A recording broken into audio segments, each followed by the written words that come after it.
Jonghua Han, isa siyang matandang na tila bahagi na ng kasaysayan ng Jagalki market sa loob ng hindi na mabilang na taon. Pinaniniwalaang matagal na siyang may pwesto sa palengke, bago pa man nagsimula ang zombie outbreak, at kahit kailan ay hindi niya ito iniwan, kahit pa noong kasagsagan ng krisis. Dito, tila tinanong ni Ari Min si Jingo Park kung ang matandang babae sa kanilang harapan ay si Jonghua Han. Hindi na nag-atubili si Jingo Park at agad na sumagot, kinumpirma niyang tama ang hinala ni Ari. Maya-maya, nagsalita si Cholsa, ang pinakamatandang Class A slasher at siyang itinuturing na may-ari ng Jagalki Market, isa sa pinakamalalaking pamilihan sa buong rehiyon. Ipinakilala niya si Madam Jonghua Han sa lahat. Nagsalita si Madam, mukhang kilala niyo ako, at may ilang pamilyar na mukha rin akong nakikita. Kaya dito ay nasabi ni Sarang-an, hindi ko sinadyang gamitin ang pangalan mo para sa order, Granny Jonghua. Nagsalita muli si Madam, ngayon, sagutin mo ako. Pumasok kayo sa teritoryo ko at umorder ng mga sandata sa technician ko gamit ang pangalan ko, anong nagbigay sa inyo ng lakas ng loob para gawin yon? Kaya dito ay naiinis na naiisip ni Cholsa kay Sarang-an, marahil dapat ko nang sabihin ang totoo, sina Sarang-an at Jingo Park ang gumawa nito nang wala akong kaalaman. At sa paliwanag, ngunit alam niyang hindi na niya kinakatawan ang sarili bilang isang individual. Para kay Jonghua Han, isa na lang siyang kinatawan ng isang organisasyon, isang company fence. Kaya naisip ni Cholsa, ito ang una kong pakikipagkita sa isang slasher company mula nang opisyal kong itayo ang sarili kong grupo. Kailangan kong mag-iwan ng matibay na impresyon. Kaya sinabi niya, dalawang dahilan kung bakit ako nagpunta rito kasama ang ilang miyembrong dati mong kasama. Una, narinig kong dito sa pabrika ninyo ginagawa ang pinakamahuhusay na sandata sa buong bansa. Dahil sa narinig, nasabi ni Metal Filings, hindi mo ako mapapalambot sa mga salitang ganyan. Kasabay nito ay sinabi ni Cholsa, pangalawa, alam kong ito lang ang paraan para makaharap ka, dahil ang head ng Jagalki Market Small Enterprise Association ay hindi nakikialam sa mga nangyayari sa labas ng palengke. Subalit sa paliwanag, imbento lang ni Cholsa ang dahilan na iyon sa oras na yon. Ang totoo, pumunta siya roon dahil sa sandata. Sandata lang talaga ang pakay niya. Muling naisip ni Cholsa, kung sasabihin kong pumunta ako dito para bumili ng sandata, tiyak lalo pang lalala ang sitwasyon. Dahil nandyan siya, mas mabuti sigurong ituring ko itong isang business meeting. Gamitin ko na lang itong pagkakataon para makapagbuo ng alyansa. Subalit galit na sinabi ng tauhan ni Madam, yun na ba ang dahilan mo para labagin ang mga patakaran sa pagitan ng mga kumpanya? Habang isa naman ay nagsabi, gusto mo bang mamatay? Huwag mong gawing biro si Madam Jonghua, hindi siya isang mabait na matanda. Nagsalita si Madam, tumahimik kayo, at huwag gawing mahina ang posisyon natin. Dahil dito, nagulat ang mga tauhan ni Madam. Muling nagsalita si Madam, so, akala mo ba'y matapang ka? Bakit mo ako gustong makausap, bata?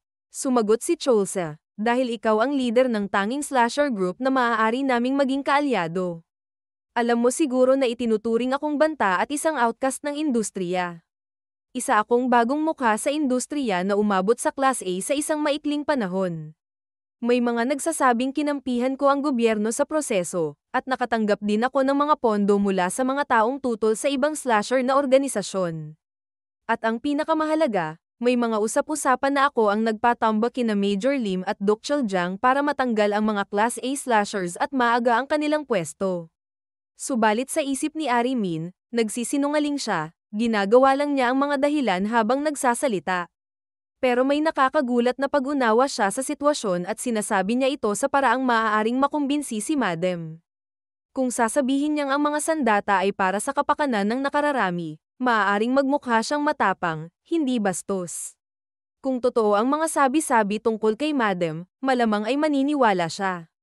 Muling nagsalita si Cholsa, kaya nga kailangan kitang makausap ng personal. Gusto ko sanang hilingin na panatilihin ang magandang ugnayan natin. Alam mo siguro na hindi kami magkasundo ng Choi and Jiang Company dahil sila ang mga dating amo ko. At ang kultong na iyon ay kumuha ng kontrol sa JDC Group na bumagsak pagkatapos mawalan si Dr. Jiang. Kaya't kalaban ko rin sila. Ang tanging grupo na may Class A slasher bilang may-ari, na may kakayahang mapanatili ang impluwensya at awtoridad bilang isang grupo, at maaari pang maging kaalyado ko ay kayo, ang Jag Alki Market Small Enterprise Association. Kaya muling naisip ni Cholsa, kahit na may katuturan o wala, tapos na ang lahat. Panahon na para tapusin ang usapan. Kaya bilang paggalang, yumuko si Cholsa, na nagdulot ng pagtataka kay Madam. Nagkatinginan ng kanyang mga kasamahan at sabay-sabay din silang yumuko kay Madam. Na ikinagulat ng mga tauhan ni Madam. Dahil dito, napabulong ang isang tauhan ni Madam sa kanya, huwag kang magpaapekto sa mga salita niya. Hindi natin alam kung talagang pumunta siya para sa layuning yun. Bukod pa, baka tratuhin tayo ng mga ibang kumpanya tulad nila kung tatanggapin natin ang alok niya. Subalit sinabi ni Madam, tanungin niyo ang Jongsan Seafood Restaurant kung may pwesto sila para sa malaking grupo ng bisita. Nakinataka ng tauhan ni Madam. Nagsalita si Madam. Kung tatanggapin ko man o hindi, kakain pa rin tayo ng hapunan. Ilang oras ang lumipas sa seafood restaurant. Makikita ang dami ng tao sa loob, habang may tensyon sa pagitan ng dalawang grupo. Sa isang private room, makikita ang katahimikan. Dito ay sinabi ni Madam sa kanila, kumain na kayo. Mukhang hindi naman kayo gutom, kaya siguro ay maayos ang pamumuhay ninyo. Sumagot si Sarang-an, Granny Jonghua, hindi ka ba galit sa akin? Sumagot si Madam, oo, galit ako, bata. Galit ako na dumating ka sa palengke nang hindi nagsasabi sa akin. Pero hanggang doon na lang yun. Kasabay nito, tinawag ni Madam si Cholsa at sinabi, hindi ko iniisip na pinatay mo si Major Lim at si Duke Chaljang para lang maging Class A slasher. Kung ano man ang sinasabi ng mga tao tungkol sa'yo, hindi yun mahalaga. Pinalaki ko sina Jinggu Park at Sarang-an ng tama, at alam kong hindi sila susunod sa isang katulad mo. Tinanong mo ako kung kaya ko bang suportahan ka. Hayaan mo akong tanungin din kita. Paano namatay si Malwanju? Sumagot si Cholsa, namatay siya habang pinoprotektahan ako. Hindi ko nararapat na magkaroon ng katulad niyang kasamahan. Sumagot si Madam, si Malwanju ay dating nagtatrabaho kay Metal Filings, ang lalaking gumagawa ng iyong mga sandata. Mabagal siya, pero palagi niyang tinitiyak na ang kutsilyo ko ay nasa tamang kondisyon. Gusto niyang magbukas ng sarili niyang shop kapag nakapag-ipon siya mula sa pagtatrabaho sa slasher. Kaya kunin mo ang mga sandatang yan bilang reg along mula kay Malwanju. At pati na rin, aalagaan kita dahil inalagaan mo ang mga tao ko. Nagulat sila sa kanilang narinig. Subalit naisip ni Arimin, hindi lang mas magagandang sandata ang nakuha namin, kundi pati ang tiwala ng Small Enterprise Association. Mas marami pa ang nakuha namin kaysa sa inaasahan. Kasabay nito, muling nagsalita si Madam, pero may mga kapalitang mga yan, gusto ko rin ng tulong mula sa'yo, bata. Kaya nagtanong si Cholsa, ano po ang maitutulong ko? Sumagot si Madam, magkakaroon ng operasyon para muling mabawi ang lungsod ng Yangsan. Ang Jag Alki Market Small Enterprise Association ay lumahok para sa misyon, kasama ang mga God's Holy Warriors at ang JDC Group na sinakop nila. Sa operasyon, tiyak na magkakasalpukan ang grupo ko at sa kanila. Kapag nangyari yun, gusto kong ikaw ang maging sandata ko. Samantala, sa panig ng God's Holy Warriors, makikitang tumatakbo ang isa sa kanilang mga tauhan habang tinatawag si Baekhyunbaek.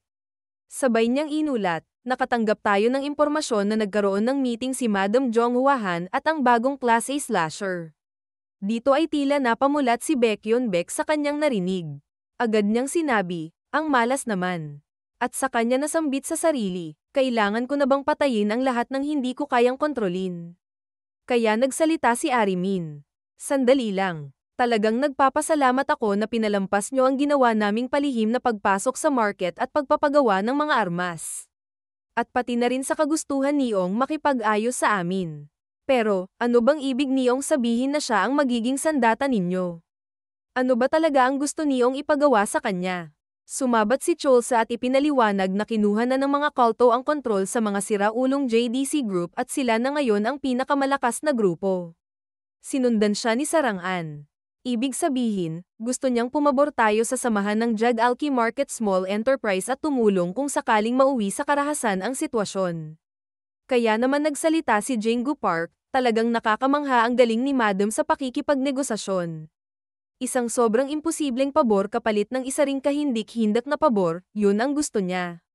Kaya dito ay nagsalita si Madam, mukhang naging mas tuso ka mula nang magsimula ka ng sarili mong kumpanya. Akala ko si Jingo Park lang ang matalas sa inyong lahat. Pero mukhang pare-pareho kayong matitino ang pag-iisip.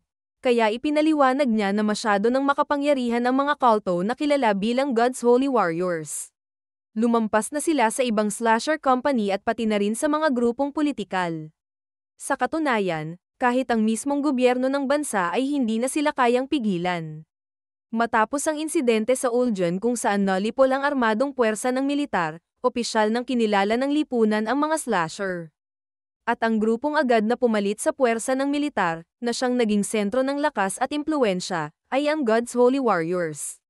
Pero bakit hindi ang Choi and Jang Company? Bakit hindi ang Jag Alki Market Small Enterprise Association, o kahit ang iba pang freelance slasher? Bakit kailangang sila? Simple lang ang sagot, dahil sila ay isang relihiyon.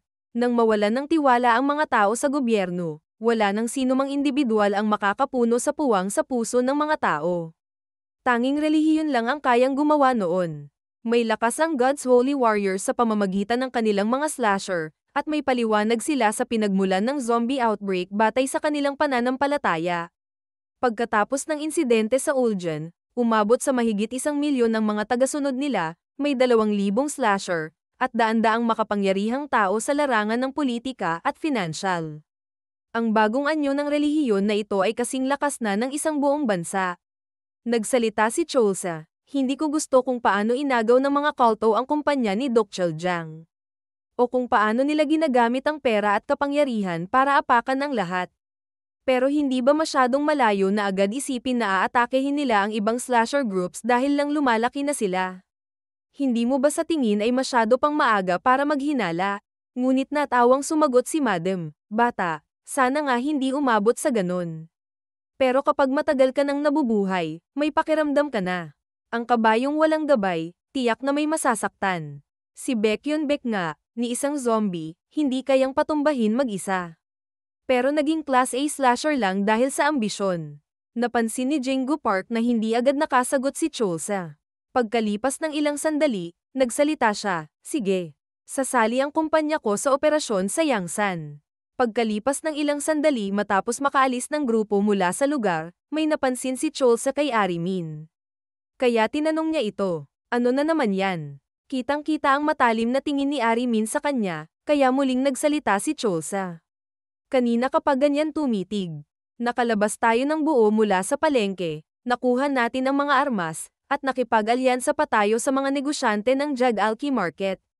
Ngayon lang ako naging brainy character, sa wakas. Pero halatang inis si Arimin nang sumagot. Oo, perpekto sana, maliban sa isang bagay. Ang God's Holy Warriors ang pinakamalaking grupo ng slasher at politikal na puwersa sa ngayon, at basta mo nalang tinanggap ang posibilidad na makabangga sila. Hindi mo man lang tinanong ang opinyon ng ating mga kasamahan. Galit ako dahil nagdesisyon ka ng mag-isa, walang konsultasyon, walang palem. Sumagot si Cholsa. Oo, tama ka. Malaking sugal iyon. Tapos ka na ba? Tinanggap ko lang na magiging sandata niya ako kung umatake ang mga kulto sa ibang slasher. Walang laban kung wala silang inaatake. Yung nangyari sa Uljan ang nagpabukas ng mata ko, ang mga kalaban sa loob ng pader ay mas delikado pa kaysa sa mga zombie o mutant. Kung totoo ngang mapanganib ang mga kulto, hindi na ito tungkol sa kasunduan. Ipaglalaban ko ang paniniwala niya at prinsipyo ko. Ako mismo ang dudurog sa kanila. Dahil dito, hindi na nakasagot si Arimin. Binaling niya ang tingin sa ibang direksyon at mahinahong nagsalita. Pakiusap, sa susunod, kumonsulta ka muna bago ka gumawa ng malalaking desisyon. Hindi man ako slasher, pero huwag mong kalilimutan, isa rin ako sa mga nagtatag ng kumpanyang to. Sumagot si Cholsa, pasensya na. Sa susunod, sisiguraduhin kong kokonsulta muna ako sa'yo. Bahagyang napangiti si Arimin matapos marinig iyon. Sabay sabi niya, ako na ang bahala gumawa ng listahan ng mga slasher na isasama sa operasyon sa Yangsan. Pakikumpirma agad yun kapag natanggap mo, 2 linggo na lang bago magsimula ang operasyon. Kasabay nito, ipinaliwanag na ang mga pader ng Busan at Gimhae ang nagsisilbing hangganan patungo sa lungsod ng Yangsan. Ang pangunahing layunin ng operasyong ito ay linisin ang lungsod, lipulin ang lahat ng zombie at mutant na naroon. Pagkatapos nito, isa-isa nang ipinakita ang mga pinuno ng iba't ibang slasher company. Si Jong Hwa-han, isang Class A slasher mula sa Jag Alki Market Small Enterprise Association.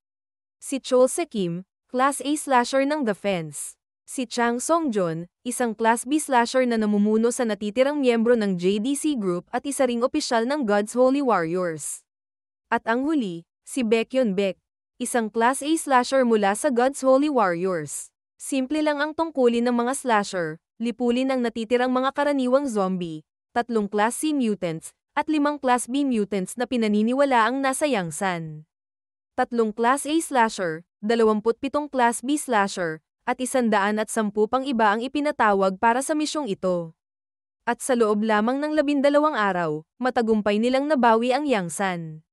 Kaya nagtanong si Hae-hayu, "Tapos na ba tayo?" Sumagot si Jinggu Park, "Tama ka, yun na ang ika-8 mutant, at ang huli."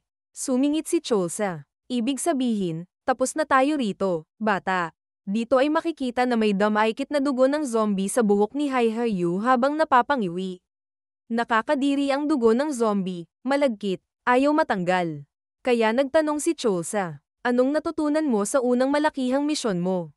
Sumagot si Hae-hayu, "Pagod na pagod ako. Napagtanto kong mas delikado pala ang maubusan ng stamina kaysa sa mismong zombie. At isa pa, napagtanto kong ang mga slasher ng fence ay tunay na mga halimaw sa laban." Tumugon si Cholsa, "Maayos ang ipinakita mo sa unang misyon mo. Pero gaya ng sinabi mo, dapat mong pagtuunan ng pansin ang stamina mo at bilis ng galaw." Agad na tumugon si Hae-hayu, "Opo, sir." Kaya nagtanong si Cholsa kay Jinggu Park, "May ginawa bang galaw ang mga kulto at ang natirang JDC Group?" Sumagot si Jinggu Park, "Wala. Nakakagulat nga ako na wala silang ginagawa. Kung may balak silang umatake pagkatapos ng misyon, dapat nagtira sila ng ilang slasher. Pero buong puwersa nilang nilabanan ang mga zombie. Wala ring gulo o argumento sa ibang grupo. Wala silang ginagawang kaina-hinala. Parang gusto nilang magpakita na tapat silang mga slasher na muling isinusulong ang ating bayan." Nagsalita si Sarang-an, "Siguro nga nag-aalala lang ng sobra si Granny Jonghua. Kahit sabihin mong kulto, sino ba naman ang gugustuhing patayin ang kapwa slasher? Pare-pareho tayong nasa iisang industriya. Ang ganong aksyon ay magbabawas sa bilang ng mga slasher at direktang maglalagay sa panganib sa seguridad ng Busan." Sumagot si Cholsa, "Okay, nakuha ko na. Pero huwag kayong magiging kampante hanggat di pa tayo nakakauwi. May mali, may amoy na kakaiba." Bigla namang may narinig sila sa radyo. "Hello sa lahat ng lumahok sa Yangsan Operation. Kumpirmado na po na nalinis na ang huling sektor ng mga zombie. Inaanyayahan ang lahat ng slasher na magtungo sa rendezvous point upang sumakay pabalik ng Busan." Ilang oras ang lumipas at nagtipon-tipon na ang mga slasher habang may isang boses na maririnig.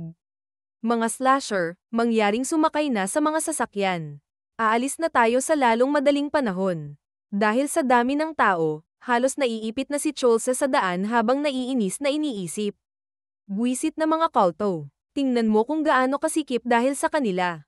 Mas mahirap pang makalusot sa pila ng tao kaysa sa pumatay ng zombie." Dito ay may narinig siyang nagsabi, "Hindi ko alam na nandito ka rin, sir." Makikita si Hae-hayu na nasa tabi niya habang sinasabi, "Bakit hindi sila kumuha ng sapat na boss para mas comfortable ang lahat? Sa tingin ko, masyado lang talagang maraming Holy Warriors." Ang sabi, "Puro dami raw ang pinapahalagahan nila." Sumagot si Cholsa, "Bakit katabi pa kita? Gusto ko sanang makauwi ng tahimik." Ngunit nakangiti lang na sinabi ni Hae-hayu, "Bakit naman? Hindi ba mas okay nang katabi mo ako kaysa sa ibang hindi mo kilala?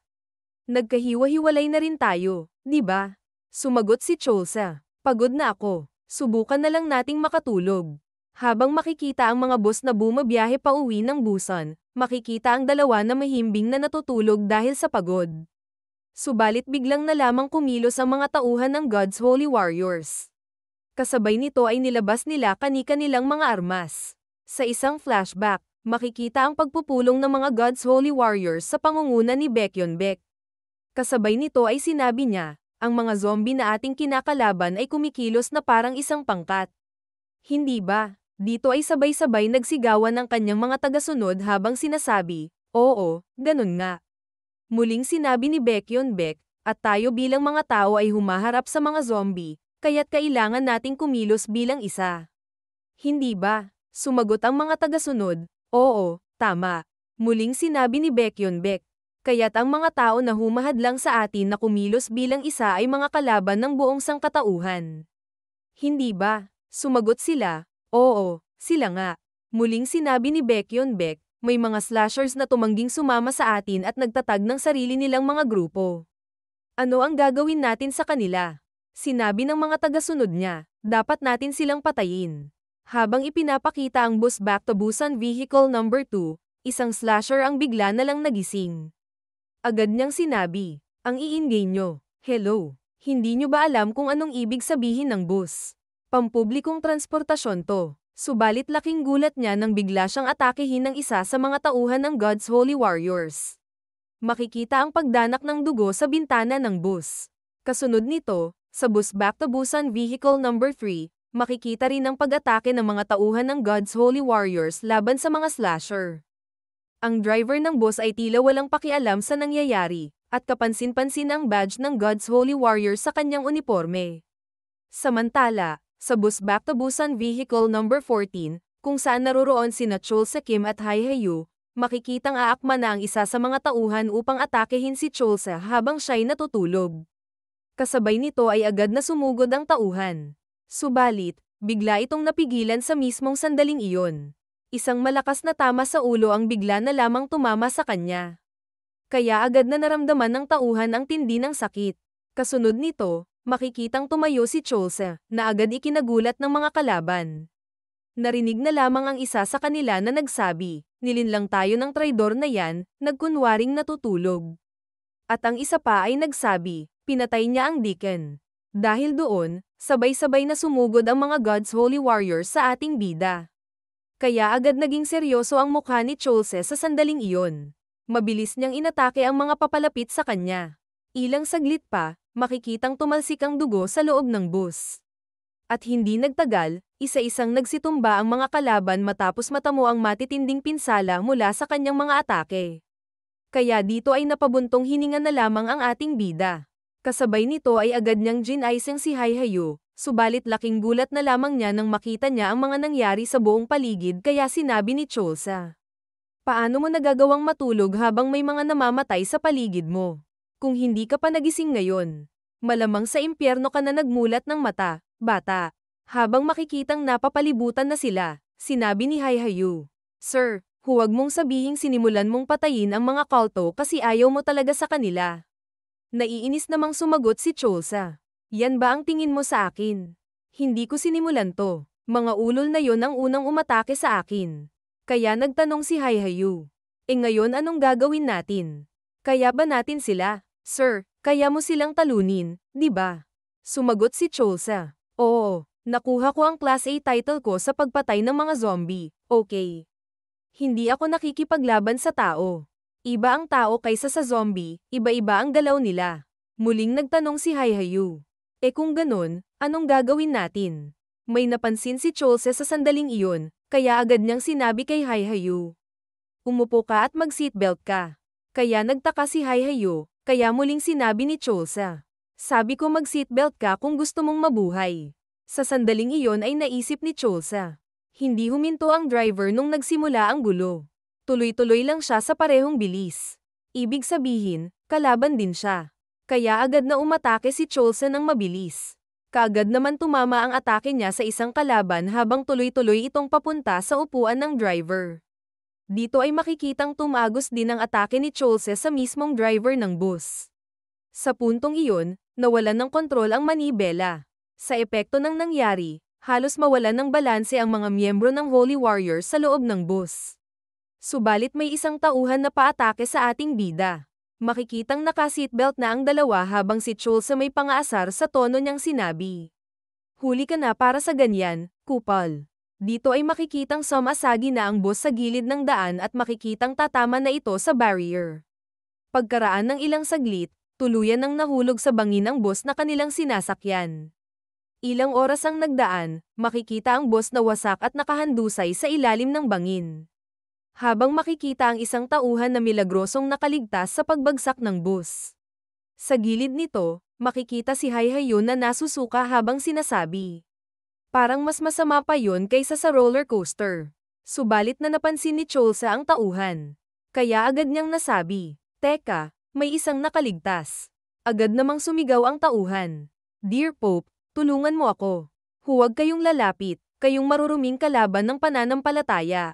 Subalit bigla na lamang siyang hinawakan ni Cholsa sa braso at mabilis na hinagis palayo. Dito ay malamig na sinabi ni Cholsa. "Simulan mo nang magsalita." Pero ang sagot ng tauhan, "Patayin mo na lang ako. Inalay ko na ang buhay ko sa Pope. Hindi ako natatakot mamatay." Ngunit agad na sagot ni Cholsa, "Hindi kita papatayin." Nagtaka ang tauhan, hindi makapaniwala sa narinig. Pero malamig na idinugtong ni Cholsa, mas magandang ideya ako. Kung hindi ka magsisimulang magsalita tungkol sa mga plano ng kulto nyo, unti-unti kitang lalaslasin. Uumpisahan ko sa mga daliri mo sa paa. Tapos sa mga talampakan, sa binti, tuhod, hita, at singit. Pagkatapos, sisimulan ko naman sa mga daliri mo sa kamay paakyat sa balikat.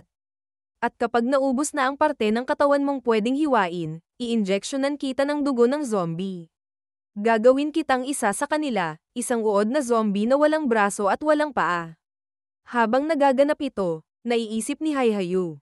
Ang mga God's Holy Warriors ay naniniwala na ang mga tao ay nagiging zombie dahil sa kanilang kasalanan at itinuturing nilang tanda ng pagkatalikod sa Diyos ang zombification. Hindi ko sigurado kung alam ng boss ang tungkol sa mga doktrina nila, pero grabe ang banta na yon. Matapos ang ginawa ni Cholsa sa tauhan, nagtanong si Haehyun. "Pumayag ba siyang magsalita, sir?" Sumagot si Cholsa, "Mas masahol pa ito kaysa sa iniisip ko." Ang mga bastos na yun, naglunsad sila ng malawakang pag-atake. Ang iba, nasa delikadong sitwasyon siguro. Sa kabilang banda, makikita ang isang sasakyan sa isang liblib na lugar. Sakay nito ang walang iba kundi si Baekhyunbaek. Nagsalita ang isa sa kanyang mga tauhan. "Siguro ay nagsimula na ang operasyon, Your Holiness." Sumagot si Baekhyunbaek, "Oo, nagsimula na ang dakilang pagsasama-sama ng mga slasher." Habang ipinapakita ang mga kaguluhan sa iba't ibang busbunsod ng pagpatay sa mga slasher, dinagdag pa niya. "Kapag natapos ang operasyong ito, ang tanging grupo ng mga slasher na maaaring maging banta sa atin ay ang Choi and Jang." Nagsalita muli ang tauhan, "Pero kaya naman silang bayaran. Mawawala na rin ang asosasyon ng Jag-Alki Market na tumangging sumanib sa atin alang-alang sa pagkakaibigan at kabutihan. At masisira rin natin ang grupo ng baguhan. Tunay ngang kahanga-hanga, Your Holiness." Naisipan niyong isakatuparan ng plano para alisin ang dalawang grupong ito ng sabay. Sumagot si Baekhyunbaek, "Hindi na nga kinailangang planuhin ng husto. Ang mga slasher ay bihasa lang sa pakikipaglaban sa mga zombie, hindi sa kapwa nila tao." Habang ipinapakita ang loob ng Back to Busan Vehicle No. 11, kung saan naroon sina Pedro Cho at Sarang-an, narinig ang hinaing ni Sarang. "Ilan pa ba ang kailangan nating labanan? Hindi sila nauubos." Sumagot naman si Pedro Cho. "Kaya delikado ang bulag na pananampalataya. Hindi sila nag-aalangan kahit buhay nila ang kapalit, o kahit buhay ng iba." Kasabay nito, patuloy pa rin ang pagsasalita ni Baekhyunbaek sa kabilang lokasyon. Kapag nagtangkang pumatay ang isang tao, nakakaramdam siya ng matinding konsensya, na kasing lakas ng takot. Kaya hindi sila nakakalaban ng maayos. Ilang sandali pa, inilabas ng isa sa kanyang mga tauhan ang radyo. Direct line ito. "Pakinggan natin pareho, Your Holiness. Baka may balita na." Mula sa radyo ay may narinig silang boses. Ito si Lionheart mula sa Team C. Patay na ang lahat ng tauhan ni Jonghwahan. Malubha na rin ang kanyang lagay at malapit na siyang mamatay.